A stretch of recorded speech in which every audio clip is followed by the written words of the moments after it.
Bienvenue sur Africa 24. Au sommaire de l'Africa Tonight en Libye, 2 raids ce lundi sur le sud de Tripoli plongent de nouveau le pays dans le chaos. Les milices rivales continuent toujours de s'affronter et les autorités peinent à mettre un terme à cette situation. La Centrafrique dans l'attente d'un nouveau gouvernement. Le nouveau Premier ministre Mahamat Kamoun n'a toujours pas communiqué sur la composition de son cabinet. Et au Sénégal, enseignants et étudiants ne décolèrent pas après la mort d'un étudiant lors d'une manifestation. Le milieu universitaire réclame la démission de son ministre de tutelle et celle du ministre de l'Intérieur. Une situation de crise qui a poussé le président Macky Sall à engager des concertations. En Libye, la situation sécuritaire devient de plus en plus inquiétante. Depuis la chute du guide Mouammar Kadhafi, les autorités peinent à rétablir l'ordre. Les milices rivales qui s'affrontent dans le pays font de plus en plus de victimes, mais aussi de dégâts matériels. Ce lundi, 2 raids ont frappé le sud de Tripoli, la capitale. Le général dissident Khalifa Haftar, qui combat les milices extrémistes, a revendiqué ces attaques, mais des doutes subsistent toujours sur l'origine réelle des appareils impliqués. Le point de suite avec Florencia Saint-Poré. Après 3 jours de calme, les affrontements entre les brigades de Misrata et de Zintan ont repris à Tripoli. C'est à l'arme lourde que les avions non identifiés ont bombardé des explosifs ce lundi près de Tripoli, la capitale libyenne. Selon les autorités, les avions ont visé des secteurs de la capitale où des milices s'affrontent depuis plus d'1 mois. La situation en Libye se dégrade de jour en jour. On sait que la Libye est maintenant dans les mains des milices et maintenant c'est la guerre entre les milices eux-mêmes de contrôler des sites stratégiques, des sites vitaux, soit à Benghazi, soit à Tripoli. Et les frappes qui ont été la nuit dernière sur Tripoli, peut-être c'est le début de pas vers la bonne direction. On ne sait pas maintenant qui a frappé, mais les frappes sont précises. Les frappes ont freiné les milices de Misrata d'avancer sur Tripoli. Depuis mi-juillet, la Libye est en proie à des combats meurtriers entre milices rivales. Toutes ont le même objectif, s'emparer du contrôle d'un pont de la ville, du verrou de l'aéroport situé dans le sud de Tripoli et à ce jour aux mains des milices de Zintan.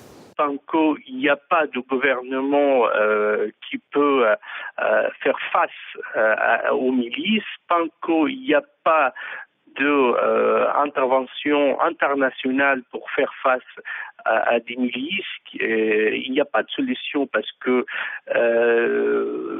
la réconciliation et le débat pour sortir de la Libye de cette impasse politique et sécuritaire, ça a échoué. Les Libyens ne sont pas capables de faire fin de cette situation et il ne reste que le nouveau Parlement qui appelle à la communauté internationale d'intervenir pour faire face aux milices.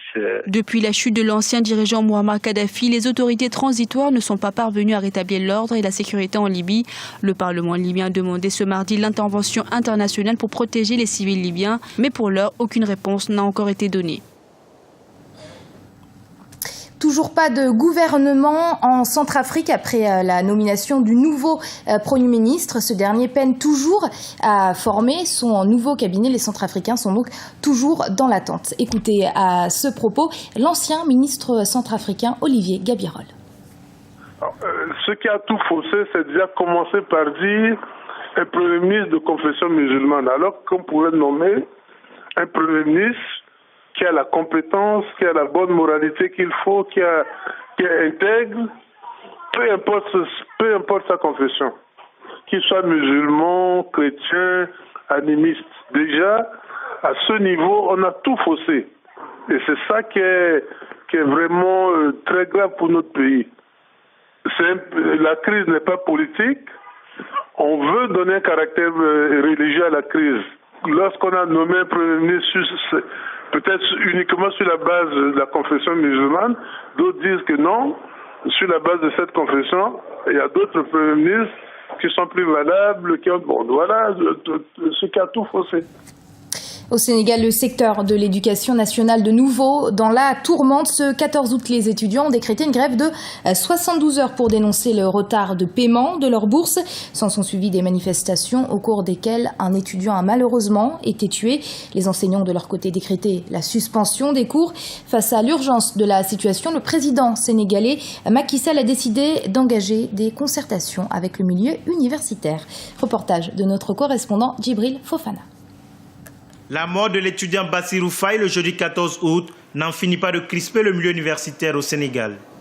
Depuis ce tragique incident, étudiants et responsables du syndicat des enseignants réclament la démission de leur ministre de tutelle ainsi que celle du ministre de l'Intérieur.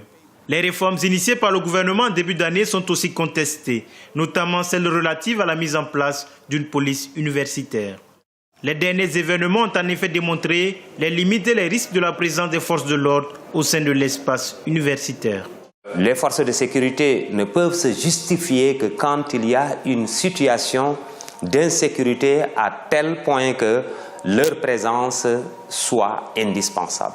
Mais si les conditions reviennent à la normale, nous ne voyons pas de raison que les forces de sécurité continuent à occuper les franchises universitaires.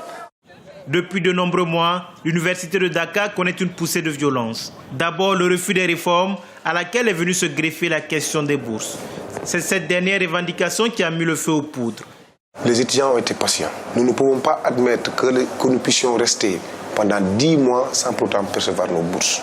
Et le problème, le noyau même de ce qui a enregistré le désastre n'est pas dû seulement aux bourses. Il y avait eu des réformes qui ont été entreprises par l'État du Sénégal. Et ces réformes nous ont été implantées de manière arbitraire. Les autorités ont promis de faire la lumière sur ce crime. L'ouverture d'une enquête judiciaire a été ordonnée par le président de la République. Mais les organisations de défense des droits de l'homme restent sceptiques. Ce n'est pas la première fois au Sénégal que des étudiants meurent impunément sur le champ de la revendication de leurs droits. Nous avons constaté que ce qui s'est passé de par les événements que nous avons vécus avant même qu'ils n'arrivent au pouvoir, un autre étudiant a été également tué par balle, c'est le cas de Balagaï. Et certes, il y a eu une enquête, il y a eu même la personne, les auteurs qui ont été coupables, qui ont été arrêtés, qui ont été jugés, mais qui, après quelque temps, nous avons vu qu'ils ont été relaxés. Et ce que nous condamnons, c'est l'impunité. Avec ces événements, le déroulement jusqu'à son terme de la présente année académique semble compromis.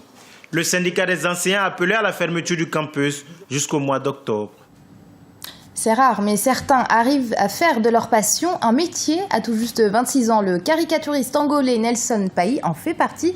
Il vient d'ailleurs de publier son premier livre, A Caricatura, des pages de caricatures de personnalités angolaises, mais aussi issues du monde entier. Un ouvrage très bien accueilli par un public pas forcément initié à l'art de la caricature. Reportage de notre correspondant en Angola, Jacques Amboka.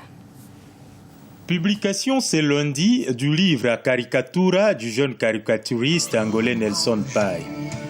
Une sortie qui répond à des longues années d'efforts pendant lesquelles passion et engagement ont permis à Nelson d'asseoir son style. Le livre reprend la caricature de certaines personnalités des divers domaines d'Angola et du monde, l'engagement et l'initiative de ces jeunes caricaturistes, bien qu'autodidactes, font de lui en Angola une référence dans cet art encore peu connu par le grand public.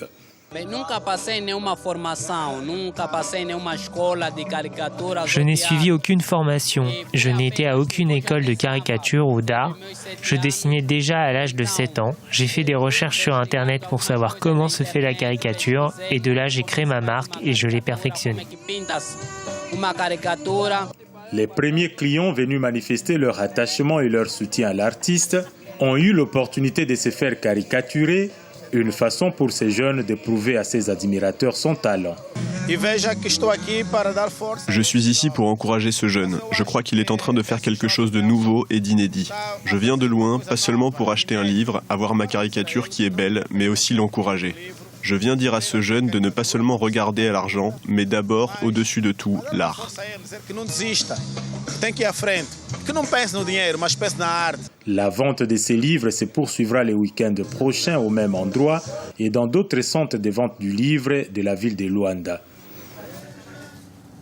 Et c'est la fin de ce journal. Merci de l'avoir suivi. Restez sur Africa 24. L'info continue.